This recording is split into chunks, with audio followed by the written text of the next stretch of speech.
Good afternoon, Colin here with Techout, and today we're going to be talking about a brand called iToolLab, which I have their website up in the background there, and how they ripped me off. So I had another video for them that they had asked me to make, and they said that they were going to pay me to make on demoing one of their tools on transferring your WhatsApp backup from Google Drive over to iOS or Google Drive Android to Android. Had a video I was going to do on that for them. I actually created the video, uploaded it to YouTube. It was set to private so they could watch the video before I published it. They told me once I created the video they would pay me and I could publish the video.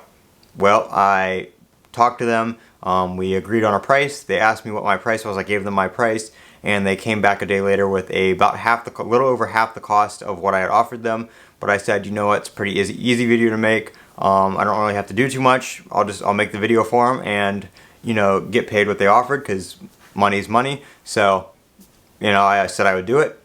I got the agreement from them, the terms, what they wanted, the title they wanted, you know, what they wanted shown in the video and stuff like that. I actually showed that, plus I did a little extra showing other features of the app that they said I could, you know, talk about, but I didn't have to, you know, go full in depth with. But I did do that just to show the whole app since I already downloaded it. And I sent them the link. They said they'd pay immediately. And as soon as I made the video and sent the link, I have never heard from them again.